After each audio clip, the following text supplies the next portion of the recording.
11/9/2005 ಇದೆ ಸರ್. ಆದರೂ ಕೂಡ ನಂದು ತಗೋತಾ ಇಲ್ಲ ಯಾಕೆ ಅಂತ ಕಮೆಂಟ್ ಮಾಡ್ತಾ ಇದ್ದಾರೆ. ಮತ್ತು ಕೆಲವು ಹುಡುಗರದೆಲ್ಲ 11ನೇ ತಿಂಗಳು 2005ರಲ್ಲಿ ಅವ್ರದ್ದು ಕೂಡ ತಗೋತಾ ಇಲ್ಲ. ಅವ್ರದ್ದೆಲ್ಲ ಏಜು 22 ಒಳಗಡೆ ಬರ್ತಾ ಇದೆ. 21.6, 21.8 ಮತ್ತು 21.9 ಈ ಥರ 22 ವರ್ಷದ ಒಳಗಡೆ ಡೇಟ್ಗಳು ಬರ್ತಾ ಇದೆ. ಆದರೂ ಕೂಡ ಇಲ್ಲಿ ನಾಟ್ ಎಲಿಜಿಬಲ್ ಅಂತ ಬರ್ತಾ ಇದೆ. ಏನೋ ಒಂದು ಇಲ್ಲಿ ನೀವು ನೋಡ್ತಾ ಇದ್ದೀರಾ ಎಲಿಜಿಬಿಲಿಟಿನ. ಈ ಜಾಗದಲ್ಲಿ you are not eligible for current profile ಅಂತ ಬರ್ತಾ ಇದೆ ಸರ್. ಏಜ್ ಇನ್ನೂ ನಮಗೆ 22 ಆಗಿಲ್ಲ, 21.346 ಅಷ್ಟೇ ಆಗಿರೋದು. ಆದರೂ ಯಾಕೆ ತಗೋತಾ ಇಲ್ಲ ಸರ್? ಅಗ್ನಿವೀರ್ ಎಕ್ಸ್ಪೀರಿಯನ್ಸ್ಗೆಲ್ಲ ಜೈ ಹಿಂದ್. ತುಂಬ ದಿನಗಳಿಂದ ವೇಟ್ ಮಾಡ್ತಾ ಇದ್ರಿ, ಅಗ್ನಿವೀರ್ ಏಜ್ 21ರಲ್ಲೇ ಇರುತ್ತಾ ಅಥವಾ 23 ಆಗುತ್ತಾ ಅಂತ. ನಿನ್ನೆ ಅದಕ್ಕೆಲ್ಲ ಒಂದು ಆನ್ಸರ್ ಸಿಕ್ಕಿದೆ. ನಿನ್ನೆ ರಾತ್ರಿ ಅಷ್ಟೇ ಎಲ್ಲ ಸೋಷಿಯಲ್ ಮೀಡಿಯಾದಲ್ಲೂ ಓಡಾಡ್ತಾ ಇದೆ. ಅಗ್ನಿವೀರ್ ಏಜು 22 ಮಾಡಿದ್ದಾರೆ. ಟೆಕ್ನಿಕಲ್ ಆಗಿರಲಿ, GD ಮತ್ತು ಕ್ಲರ್ಕು, ಟ್ರೇಡ್ಸ್ಮನ್ ಯಾವುದೇ ಹುದ್ದೆ ಆಗಿರಲಿ ಆರ್ಮಿ ಅಗ್ನಿವೀರಲ್ಲಿ 23 ಏಜ್ನ ಮಾಡಿಲ್ಲ, 22 ಮಾಡಿದ್ದಾರೆ ಅಂತ ಎಲ್ಲ ಕಡೆನೂ ಸುದ್ದಿಗಳು ಓಡಾಡ್ತಾ ಇದೆ. ನಾನು ಮೈಸೂರಿಗೆ ಬಂದಿದ್ದೆ ಗೈಸ್. ನಿನ್ನೆ ಅಷ್ಟೇ ಊರಿಂದ ಹೊರಟೆ ವಾಪಸ್ ಪೂನಾಗೆ. ನಿನ್ನೆ ಟ್ರೈನಲ್ಲಿದ್ದೆ. 24 ಅವರ್ಸ್ ಜರ್ನಿನ ಮುಗಿಸ್ಕೊಂಡು ಇವಾಗ ಪೂನಾಗೆ ರೀಚ್ ಆಗಿದ್ದೀನಿ. ಹಾಗಾಗಿ ನಿನ್ನೆ ನಿಮಗೆಲ್ಲ ವಿಡಿಯೋ ಮಾಡೋಕ್ಕಾಗಲಿಲ್ಲ. ಈಗ ಹೊಸ ಅಪ್ಡೇಟ್ನ ಪ್ರಕಾರ ಏಜ್ ಕ್ರಿಟೇರಿಯಾ 1/7/2005ರಿಂದ ಇದರಲ್ಲಿ ತುಂಬ ಮಕ್ಕಳು ಕಮೆಂಟ್ ಮಾಡ್ತಾ ಇದ್ದೀರಾ, ಸರ್ ನಂದು ಇನ್ನು 22 ಕಂಪ್ಲೀಟ್ ಆಗಿಲ್ಲ, 1/4/2009 ಹುಟ್ಟಿರಬೇಕು, ಈ ಡೇಟ್ ಆಫ್ ಬರ್ತ್ ನಿಮ್ದಾಗಿದ್ರೆ ನೀವು ಅಪ್ಲೈನ ಮಾಡಬಹುದಾಗಿದೆ. ಹೊಸ ಅಪ್ಡೇಟ್ ಪ್ರಕಾರ ಇದನ್ನು ಕೊಟ್ಟಿದ್ದಾರೆ. ನೀವು ಗೂಗಲ್ ಕ್ರೋಮಲ್ಲಿ ಜಾಯಿನ್ ಇಂಡಿಯನ್ ಆರ್ಮಿ ಅಂತ ಸರ್ಚ್ ಮಾಡಿ.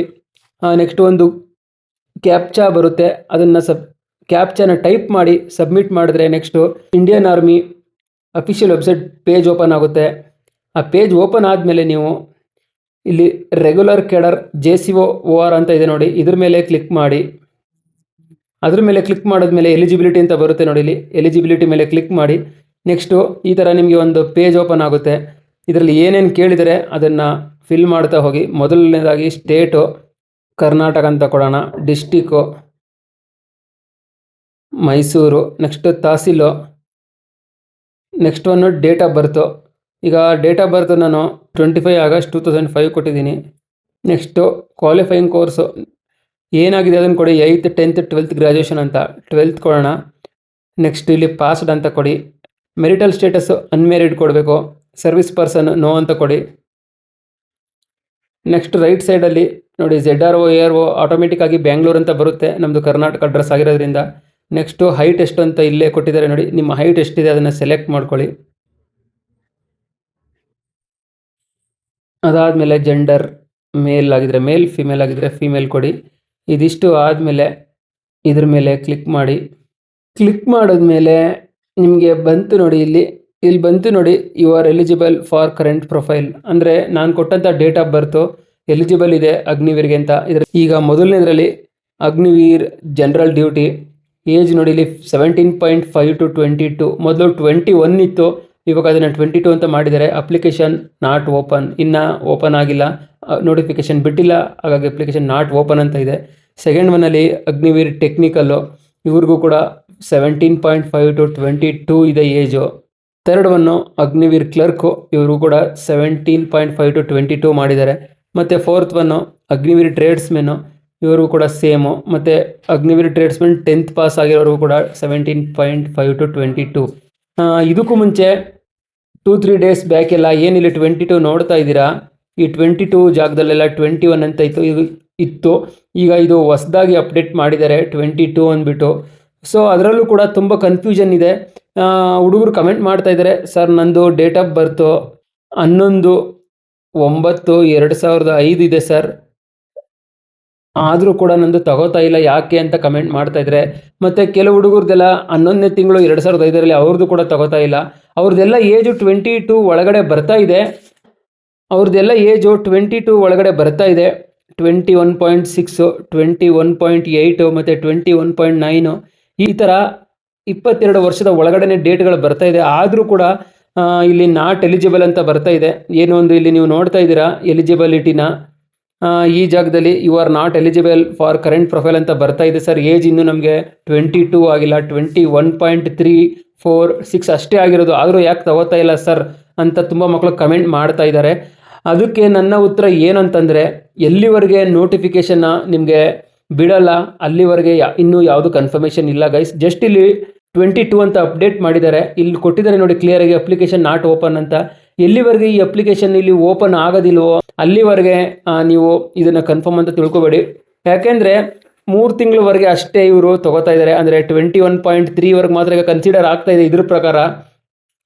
ನೋಟಿಫಿಕೇಶನ್ ಬಿಟ್ಟ ಮೇಲೆ 22ವರೆಗೆ ಕನ್ಫರ್ಮ್ ಆಗುತ್ತೆ. ಅಲ್ಲಿವರೆಗೆ ವೆಯ್ಟ್ ಮಾಡಿ, ಯಾರು ಕನ್ಫ್ಯೂಸ್ ಆಗೋಕ್ಕೆ ಹೋಗಬೇಡಿ. ಜಸ್ಟು 3 ತಿಂಗಳು ಜಾಸ್ತಿ ಮಾಡಿದರೆ ಸರ್ 22 ವರ್ಷ ಮಾಡಿಲ್ಲ ಅಂತ ತುಂಬ ಮಕ್ಕಳು ನನಗೆ ಕಮೆಂಟ್ ಮಾಡ್ತಾ ಇದ್ದೀರಾ. ಯಾರು ಕನ್ಫ್ಯೂಸ್ ಆಗಬೇಡಿ.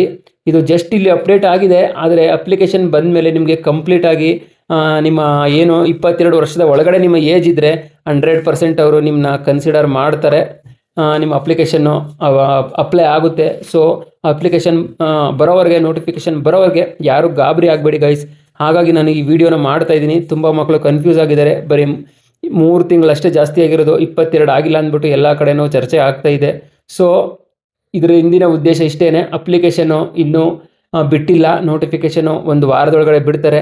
ಇದನ್ನು ಬಿಟ್ಟ ಮೇಲೆ ನಿಮಗೆ 100% ನಿಮಗೆ 22 ವಯಸ್ಸು ಒಳಗಡೆ ಯಾರಿದ್ದೀರಾ ಅವ್ರಿಗೆಲ್ಲ ತಗೋತಾರೆ. ನೋಟಿಫಿಕೇಶನ್ನು ಇನ್ನು 1 ವಾರದ ಒಳಗಡೆ ಬರುತ್ತೆ ಅಂತ ನನಗೆ ಇನ್ಫಾರ್ಮೇಶನ್ ಸಿಕ್ಕಿದೆ. ನನಗೆ ಸಿಕ್ಕಿರೋ ಇನ್ಫಾರ್ಮೇಶನ್ ಪ್ರಕಾರ ನಿಮಗೆ 1 ವಾರದಲ್ಲಿ 100% ಬಂದೇ ಬರುತ್ತೆ. ಸೊ ಅಲ್ಲಿವರೆಗೆ ತಾಳ್ಮೆಯಿಂದ ವೆಯ್ಟ್ ಮಾಡಿ. ಇಷ್ಟು ದಿನ ಕಾಯ್ದಿದ್ದೀರಂತೆ, ಇನ್ನೊಂದು ವಾರ ಕಾಯಿರಿ. ನಿಮಗೆ ಆ ನೋಟಿಫಿಕೇಶನ್ ಬಂದ್ಮೇಲೆ ಪ್ರತಿಯೊಂದು ಡೀಟೇಲ್ಸು ಎಷ್ಟು ತಿಂಗಳವರೆಗೆ ತಗೋತಾ ಇದ್ದಾರೆ, 9 ತಿಂಗಳಷ್ಟೇನಾ ಅಥವಾ 3 ತಿಂಗಳಷ್ಟೇನಾ, ಮತ್ತೆ ಕಂಪ್ಲೀಟ್ ಆಗಿ ನಿಮ್ಗೆ 12 ತಿಂಗಳು ಸಿಗ್ತಾ ಇದೆಯಾ, 22 ವರ್ಷದವರೆಗೆ ತಗೋತಾ ಇದ್ದಾರಾ ಅಥವಾ ಲಾಸ್ಟ್ ಎಂಡಿಂಗ್ ಅಲ್ಲಿ ಇರೋರಿಗೆ ಸಿಗ್ತಾ ಇಲ್ವಾ, ಇದೆಲ್ಲ ನಿಮ್ಗೆ ನೋಟಿಫಿಕೇಶನ್ ಬಂದ್ಮೇಲೆ ಕ್ಲಿಯರ್ ಆಗುತ್ತೆ ಗೈಸ್. ಅಲ್ಲಿವರೆಗೆ ಸ್ವಲ್ಪ ತಾಳ್ಮೆಯಿಂದ ಕಾಯ್ತಾ ಇರಿ ಸ್ನೇಹಿತರೆ. ಮೊದಲಿದ್ದ ಡೇಟ್ ಆಫ್ ಬರ್ತ್ಗೂ ಇವಾಗೂ ಏನು ವ್ಯತ್ಯಾಸನೇ ಗೊತ್ತಾಗ್ತಾ ಇಲ್ಲ. ನಿಮಗೂ ಕೂಡ ಇದೇ ಕನ್ಫ್ಯೂಸ್ ಆಗಿರ್ಬೋದು. ಮತ್ತೆ ಸುಮಾರು ಮಕ್ಕಳು ಕೂಡ ಕೇಳ್ತಾ ಇದ್ದೀರಾ, ಸರ್ ಬರೀ 3 ತಿಂಗಳಷ್ಟೇ ಕೊಟ್ಟಿದ್ದಾರೆ, 1 ವರ್ಷ ಏನು ಕೊಟ್ಟಿಲ್ಲ ಅಂತ. ನಾನು ಕೂಡ ಅದನ್ನೇ ಚೆಕ್ ಮಾಡಿದೆ. ಮೊದಲೇನೋ ಒಂದು ಡೇಟ್ ಆಫ್ ಬರ್ತ್ ಕೊಟ್ಟಿದ್ರು 2005ರಿಂದ 2009 ಅಂತ. ಇವಾಗಲೂ ಕೂಡ 3 ತಿಂಗಳು ಎಕ್ಸ್ಟೆಂಡ್ ಮಾಡಿದ್ದಾರೆ ಹೊರತು ಬೇರೆ ಏನು ಜಾಸ್ತಿ ವ್ಯತ್ಯಾಸ ಕಾಣ್ತಾ ಇಲ್ಲ. ಇದು ಫೈನಲ್ ಅಂತ ಅನ್ಕೋಬೇಡಿ. ಇನ್ನೂ ಅದರಲ್ಲಿ ಪ್ರೊಸೆಸಿಂಗ್ ನಡೀತಾ ಇದೆ, ಇನ್ನೂ ಫೈನಲ್ ಆಗಿಲ್ಲ. ಎಲ್ಲಿವರೆಗೆ ನೋಟಿಫಿಕೇಶನ್ ಬರಲ್ಲ ಅಲ್ಲಿವರೆಗೆ ನಾವು ಯಾವುದನ್ನು ಕೂಡ ಕನ್ಸಿಡರ್ ಮಾಡೋಕ್ಕಾಗಲ್ಲ ಫೈನಲ್ ಅಂದ್ಬಿಟ್ಟು. ಸೊ ಕಾಯೋಣ. ಇನ್ನು 1 ವಾರ ಅಷ್ಟೇ, ಇಷ್ಟು ದಿನನೇ ವೆಯ್ಟ್ ಮಾಡಿದೀವಿ ಅಂತ. ಇನ್ನೊಂದು ವಾರದಲ್ಲಿ ಏನಾಗಲ್ಲ. ಆ ನೋಟಿಫಿಕೇಶನ್ ಬಂದ್ಮೇಲೆ 100% ಡೌಟ್ಸ್ ಎಲ್ಲ ಕ್ಲಿಯರ್ ಆಗ್ಬಿಡುತ್ತೆ. 22 ತಗೋತಾರ ಅಥವಾ 23ಕ್ಕೆ ಹೋಗುತ್ತಾ? 23ಕ್ಕೆ ಹೋಗಲ್ಲ ಬಿಡಿ. 22, 23 ಆಗಿದ್ರೆ ಇವಾಗಲೇ ಗೊತ್ತಾಗ್ಬಿಡೋದು. 22ರಲ್ಲಿ ಯಾವ ಮಂತ್ವರೆಗೆ ತಗೋತಾ ಇದ್ದಾರೆ, 6 ತಿಂಗಳು ಕೊಡ್ತಾ ಇದಾರ, 9 ತಿಂಗಳು ಕೊಡ್ತಾ ಇದಾರ, ಫುಲ್ 12 ಮಂತ್ ರಿಲ್ಯಾಕ್ಸೇಷನ್ ಕೊಡ್ತಾ ಇದಾರ ಅಂತ ನೋಡೋಣ. ಇನ್ನೊಂದು ವಾರದಲ್ಲಿ ಎಲ್ಲ ಗೊತ್ತಾಗುತ್ತೆ. ಅಲ್ಲಿವರೆಗೆ ಯಾರು ಕೂಡ ಕನ್ಫ್ಯೂಸ್ ಆಗಬೇಡಿ. ನೀವು ಏನೊಂದು ತಯಾರಿನ ಮಾಡ್ತಾ ಇದ್ದೀರಾ, ತಯಾರಿ ಮಾಡ್ತಾ ಇರಿ, ಪ್ರಾಕ್ಟೀಸ್ ಮಾಡ್ತಾ ಇರಿ. ಮತ್ತೆ ಅಫಿಷಿಯಲ್ ವೆಬ್ಸೈಟ್ ಏನಿದೆ ಇಂಡಿಯನ್ ಆರ್ಮಿದು, ಆ ವೆಬ್ಸೈಟ್ನ ರೆಗ್ಯುಲರ್ ಆಗಿ ಚೆಕ್ ಮಾಡ್ತಾ ಇರಿ. ಮತ್ತೆ ನನ್ನ ಚಾನಲ್ನ ಚೆಕ್ ಮಾಡ್ತಾ ಇರಿ. ನಿಮಗೆ ಟೈಮ್ ಟು ಟೈಮ್ ಅಪ್ಡೇಟ್ಗಳನ್ನ ಕೊಡ್ತಾ ಇರ್ತೀನಿ. ಯಾವುದೇ ಅಪ್ಡೇಟ್ಗಳು ಬರಲಿ, ಯಾವುದೇ ಥರದ ಮಾಹಿತಿಗಳು ಬರಲಿ, ಎಲ್ಲ ನಿಮಗೆ ನಾನು ಇನ್ಸ್ಟಾಗ್ರಾಮಲ್ಲಿ ಆಗಿರ್ಬೋದು, ಯೂಟ್ಯೂಬಲ್ಲಿ ಆಗಿರ್ಬೋದು, ನಾನು ವಾಟ್ಸಪ್ ಕಮ್ಯುನಿಟಿ ಗ್ರೂಪಲ್ಲಿ ಆಗಿರ್ಬೋದು ನಿಮಗೆ ಇನ್ಫಾರ್ಮೇಷನ್ಗಳನ್ನ ಕೊಡ್ತಾ ಇರ್ತೀನಿ. ಹಾಗಾಗಿ ಯಾರು ಕನ್ಫ್ಯೂಸ್ ಆಗದೆ ವೆಯ್ಟ್ ಮಾಡ್ತಾ ಇರಿ. ಇದು ಫೈನಲ್ ಅಲ್ಲ ಗೈಸ್. ಇದು ಜಸ್ಟ್ ಏಜ್ನ ಒಂದು ಲಿಮಿಟ್ನ ರಿಲ್ಯಾಕ್ಸೇಷನ್ ಮಾಡಿದ್ದಾರೆ. ಎಷ್ಟು ಮಾಡಿದ್ದಾರೆ ಅಂತ ನೋಟಿಫಿಕೇಶನ್ ಬಂದಮೇಲೆ ಗೊತ್ತಾಗುತ್ತೆ. ಅಲ್ಲಿವರೆಗೆ ವೆಯ್ಟ್ ಮಾಡೋಣ. 23 ಏಜ್ವರೆಗೆ ಆಗಿಲ್ಲ ಅಂದ್ರೂ 22ವರೆಗೆ ಆಗಿದೆ. ಎಷ್ಟು ರಿಲ್ಯಾಕ್ಸ್ ಆಯಿತು. 22 ಏಜಲ್ಲಿ ಇರುವಂಥ ಮಕ್ಕಳಿಗೆಲ್ಲ ತುಂಬಾ ಹೆಲ್ಪ್ ಆಗುತ್ತೆ. ಇದಿಷ್ಟು ಇವತ್ತಿನ ಇನ್ಫಾರ್ಮೇಷನ್ನು. ವಿಡಿಯೋ ಇಷ್ಟ ಆಗಿದ್ರೆ ವಿಡಿಯೋನ ಲೈಕ್ ಮಾಡಿ, ಮತ್ತೆ ಎಲ್ಲ ಸ್ನೇಹಿತರಿಗೂ ಶೇರ್ ಮಾಡೋದನ್ನ ಮರಿಬೇಡಿ. ಮತ್ತೆ ಚಾನಲ್ನ ಯಾರೆಲ್ಲ ಫಸ್ಟ್ ಟೈಮ್ ನೋಡ್ತಾ ಇದ್ದೀರಾ ಅವರು ಚಾನಲ್ನ ಸಬ್ಸ್ಕ್ರೈಬ್ ಮಾಡ್ಕೊಂಡು ಬೆಲ್ ಐಕನ್ ಕ್ಲಿಕ್ ಮಾಡಿ. ನಿಮಗೆ ಟೈಮ್ ಟು ಟೈಮ್ ಅಪ್ಡೇಟ್ಗಳನ್ನ ಕೊಡ್ತಾ ಇರ್ತೀನಿ. ಮತ್ತೆ ನೆಕ್ಸ್ಟ್ ವಿಡಿಯೋದಲ್ಲಿ ಹೊಸ ಅಪ್ಡೇಟ್ ನನಗೆ ಸಿಗ್ತೀನಿ. ಅಲ್ಲಿವರೆಗೂ ಬಾಯ್ ಬಾಯ್, ಟೇಕ್ ಕೇರ್, ಜೈ ಹಿಂದ್.